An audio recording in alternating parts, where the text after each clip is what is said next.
It's good to be in your company again.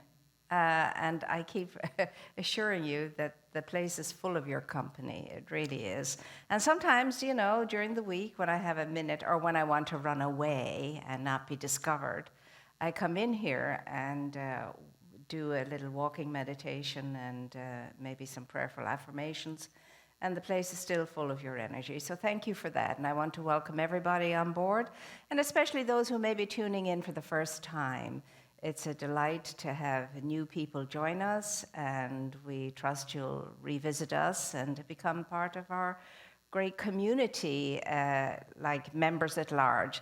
So this is the Redondo Beach Global Center for Spiritual Living now, because we have people tuning in from all over, all parts of the globe. So again, it's a beautiful thing to know that we're co-joined in that way and that we have a very near reach no matter how far people are away physically. So that's a beautiful thing. So perhaps you could know with me right now something that gets us more in touch with the greatness of ourselves, the fullness of ourselves, the wholeness of ourselves, the completeness of ourselves. That which is the creator of our being coming into mind and heart as a very real presence, as a very real energy within us, around us, about us, above us, below us, and available to us at all times.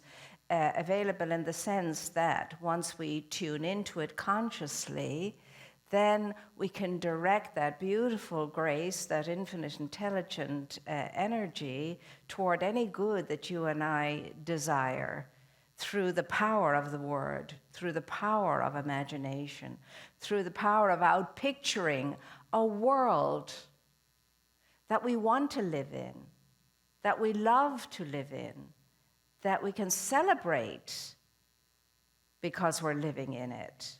A world that we can know that works for all life, every living thing, and every person too. That's your power. It's my power to know it, to see it, to feel it, and to state the word of it into realization. So how do we do that? The way I best know how to do it is to take a conscious, connected breath. Because in the conscious connection with the breath, we're touching the heart, the face, the life, the presence of the divine, the creator.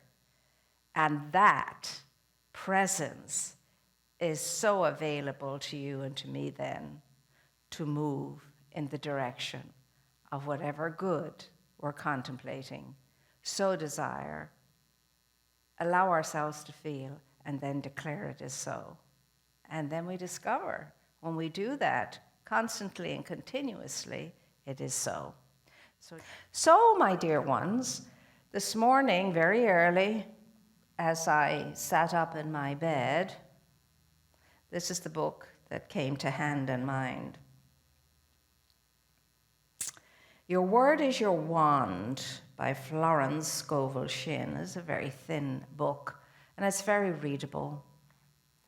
And it's Scovel Shinn's works I come back to all the time. Their books I just come back to all the time. And some of the things that are shared in them are constant friends running through my mind. Like one very, very well-known one is when anything is really burdening us, weighing us down, when anything is disturbing us, when anything is frightening us. This is what Florence says is a very real and good help. And her mantra, her affirmation for times like that is, I cast this burden upon the Christ within, and I go free. I cast this burden upon the Christ within, and I go free. Now, if I had $1 for every time I have pronounced those words, I would be very wealthy indeed and would have a ton of money to share and spread around and do good with it all. but I got other kind of coinage as a result of it. So try it out yourself. I cast this burden upon the Christ within and I go free. And all she's saying is, you know what, I'm giving this up. I'm handing it over to Christ conscious awareness that can dissipate the whole thing. And I'm not going to worry about it, not even going to think about it. That's done now. But it's not as easy as just doing that one time. I've sung that song 24 hours some days and into the night and into the morning again. And it does work, I can tell you that. So in this little book, I'm going to share some things with you. In the page 7, which is the first page, it says, your word is your wand. Your word is your wand. And she says, man's world is his wand filled with magic and power. The word is our magic wand. Jesus Christ emphasized the power of the word. Did he not say, by thy words thou shalt be justified, and by thy words thou shalt be condemned. And death and life are in the power of the tongue. That's some statement. By our words we shall be condemned or saved, and that our power is in our tongue. She means in the words that we're thinking, in the words that we're feeling, in the words that we're speaking. That is power. Now remember, the power works on both sides of life, on the affirmative side and on the negating side, equally powerfully well. So that's why the Master Teacher, Jesus the Christed One, is cautioning us about this. And then she says, so man has power to change an unhappy condition by waving over it the wand of his word. I cast this burden upon the Christ within and I go free. That's the way.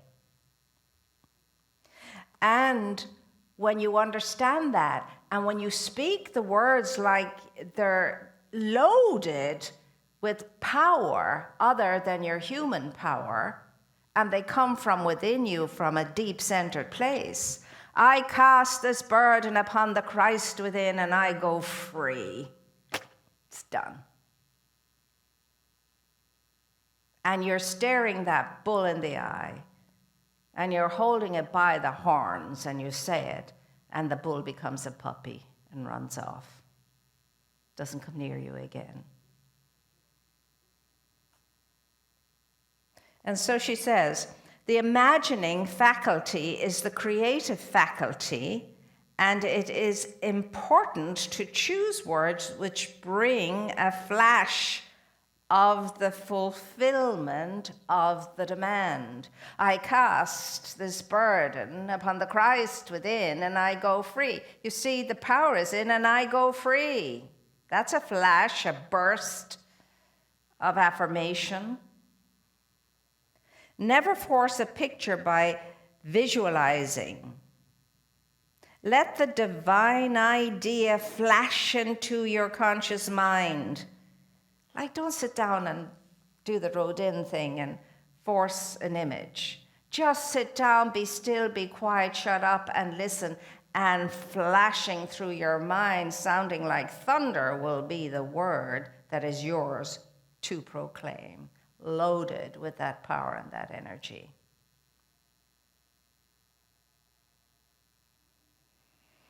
Jesus Christ said, you shall know the truth, and the truth shall set you free. The truth is that you're empowered. The truth is that that power and the presence of the divine, the creator itself, is available to you, and that you're shot through with it, actually. That there's no separating you from it or it from you. It's always available, it's always present, and that's the truth. Once you begin to recognize that, you're starting that if you like, that mandala journey back into the center of yourself so that you can use that power. And so that's what prayer is like. It's like walking the labyrinth. It's like walking the labyrinth to get to the middle and to suck up all that wonderful energy. And then, as you're walking into it, you're releasing, you're letting it go, you're releasing, whatever it is you want to release and let go, or you're open to what you want to bring into your life. You get there, you stand solidly in it, knowing that you have it now. And then on your way out and back again, you're praising and thanking and giving great appreciation and gratitude that this is so. It's basically what it is. So before I get to I cast this burden upon the Christ within and I go free, I've given myself a little bit of, time to pull my wits about me, as my mother would say, to settle myself and to be ready to be able to speak that word with some kind of semblance of truth. And it builds up. It builds up. And so she goes on to remind us, this means that man must know the truth of every situation which confronts him. Now remember, this was written in a time when there wasn't inclusive language. We're endeavoring to fix that right now. So man, as you know, means everybody and everything, humankind and creation. Creation is also redeemed. There is no truth in lack or limitation. He waves over it, the wand of his word, and the wilderness rejoices and blossoms as the rose. Quote from Scripture. Your word is your wand. Your word is your power. Fear, now listen to this, because this is what you and I, all of us, need to know and get it clear once and for all. And until we do, we're going to hear it over and over again, hear it over and over again. At the beginning, it becomes a pain. I'm sick and tired of hearing it. Yeah. But you better stay okay with being sick and tired hearing it, and I better too, until we get it. Fear, doubt, anxiety, anger, resentment pull down the cells of the body, shock the nervous system, and are the cause of disease and disaster. I'll read that again because it really indicates the times we're in. Fear, doubt, anxiety, anger, resentment pull down the cells of the body, shock the nervous system, and are the causes of disease and disaster. Now we know this. We've known this for a long, long time. Some of us have known it for a very long time. Happiness and health must be earned by this is what we have to do. Listen carefully. Has to be earned by absolute control of the emotional nature. Is there anyone amongst us that has absolute control of our emotional natures? I'd like to meet someone who has. And yet that's the key. In fact, there's a school of thought that goes into the opposite of this. Oh, let it all out. Share your resentments, share your anger, share. And there's a big part of me that says yes to that. But do not aim it at any particular person, place, or thing. Feel the resentment by all means. Feel the anger by all means. Feel whatever you're feeling by all means, but just feel it. Feel it. Scream it out, shout it out, howl at the moon, do what it takes to release the energy, the pressure points within us. Release it by all means. But don't target any person, place, or thing as you're doing it. Because otherwise we don't get the benefit of the grace that is ours to feel.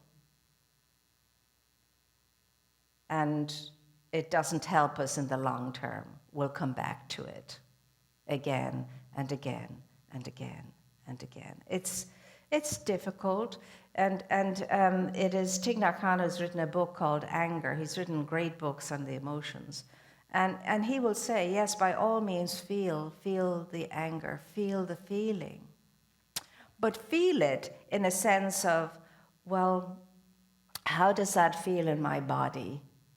How does that make me feel? What happens to me when I am angry and when I vent? What's going on in me? And check it out, he says, read yourself. How does it affect your head? How does it affect your stomach? How does it affect your nervous system? How does it affect you physically? And that's a great exercise to do. It really does work. It really does work. But you're honoring yourself. You're feeling the feeling. You are. You're allowing yourself to feel the feeling. It's an authentic feeling. And it deserves to be recognized. It's a messenger. It deserves to be received. But so that it can help you and the rest of us as well. And, just try it out. You don't have to take anybody's word ever.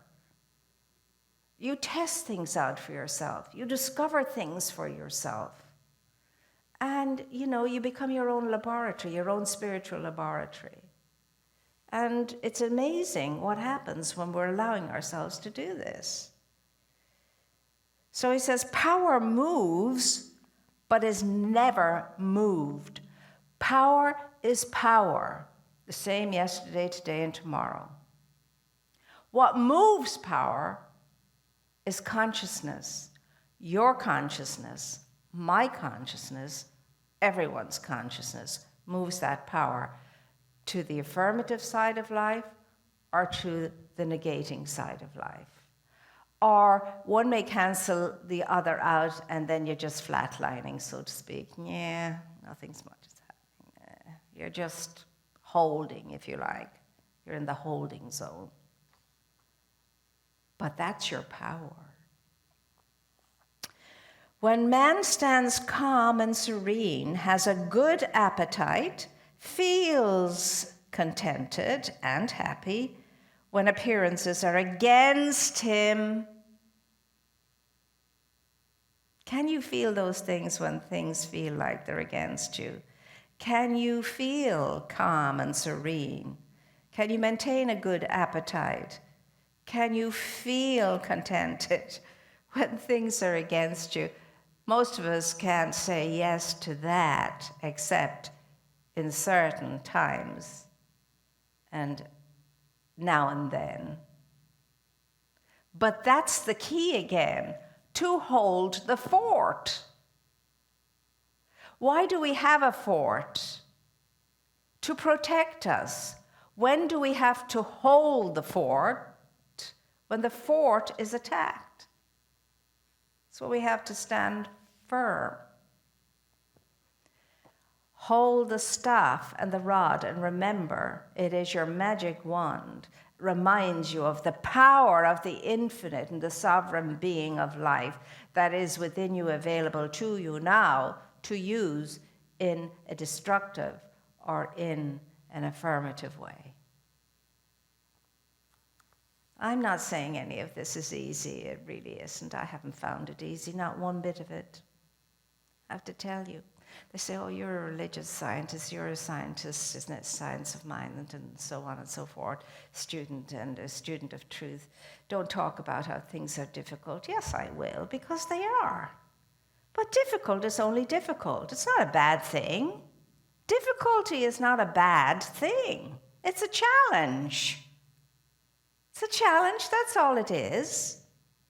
If there's a problem that arises, we here decided a long time ago that we would call our challenges, we would call them projects. Problems were projects that we would work on and succeed at. On your own, this is very, very, very challenging. That's why it's so good for us to be together in spiritual groups. We want spiritually minded people. We want to have the conversations with spiritually minded people, because in that circle of energy, change can occur and can occur and good things can happen and come out of it. Why? Because if there's any chance of any group coming to some kind of sense and sensitivity of centeredness, you would think it would be a spiritually oriented group, if we're working along the principles of what that means. And that means love one another as you have been loved. That means do good to everybody, even those who hate you. That means pray for everybody, your enemies especially, and even those who persecute you, according to the the principle of the Christed way. Jesus of Nazareth, in the beginning, he and his disciples were called followers of the way. The way. What is the way? The way of divine love. They weren't Christians. They were followers of the way of divine love. They just happened to be Jews who were followers of the way of divine love. You didn't have to stop being a Jew to be a follower of the way. That's what spirituality is all about. That's what it's beautiful here, because you can be anything to be a member of this community. It should make us, Ernest Holmes said, it should make us a better Jew, a better Gentile, a better Christian, a better Muslim, a better atheist. Or to make us a better person, in other words. Everybody welcome. That's the way Jesus was. Everybody was welcome. And that's how very badly criticized he was, too, because of that. What do you mean? You're hanging out with tax collectors? You're hanging out with fallen women? You're hanging out with the hang-me-downs of society. What is the matter with you? So if you're understood, remember, whenever you're understood because of you trying to do what's right and good, you're in good company. All the great ones were there and still are there. So it means you're getting something right. So, he goes on to say,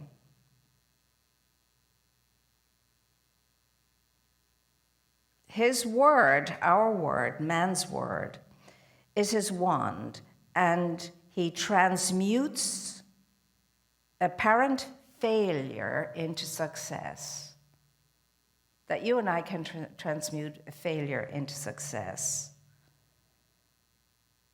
He knows his universal supply is endless and imminent, and all his needs manifest instantly on the external when he knows this. And he goes on to say, everyone has the power to lift the fog out of his life. It may be a fog of lack of money, lack of love, lack of happiness, or lack of health. But you and I, knowing what we could know, can bring the sun to it and lift up the fog. It's a very simple book, and it's easily digested, and the chapters are very small and full of wisdom, very simple wisdom, and that was her gift, that she was a woman of the people and spoke an ordinary, everyday people's language that people could understand and identify with. Remember, you too have the power to cast any burden upon the Christ within and go free. Yes, you do. And so do I. Now, it's up to you and it's up to me how we're going to be every day when we wake up in the morning. What kind of a day am I going to have? What is my energy going to be like today? And what will my mood be like today? As I have shared before, as you make up your bed, you can make up your mind as to how your day is going to be. And so maybe one of the first things we have to do in today's climate is, I cast this burden upon the Christ within, and I'm going free to live a day that is a blessing, to live a day that makes a difference, to live a day that supports life, affirms life, to live a day open and receptive to what is mine to learn today, to know today, to see today, to hear today. What is mine to respond to today? What is mine? And in that sense, it's all about me. It's not about anybody else. It's not about what they should do and they should do and they should do and what they could do and what they could do and what they could do. It's about what am I supposed to do? What's mine to do? Think about it. We're confused about our own selves. What makes us think we know what everybody else should do and be when we ourselves can't get that for ourselves? But we can, can't we? By casting the burden of uncertainty or fogginess or whatever it is upon the Christ within so we can go free. And the quickest way to do that is to breathe. Just breathe. I know sometimes we get fed up with people who say, just breathe. You just want to slap them up the side of the head sometimes. If you say that one more time, really. And yet, that's the key. Just breathe. You're alive. And when you are alive, every possibility is available to you. Every possibility.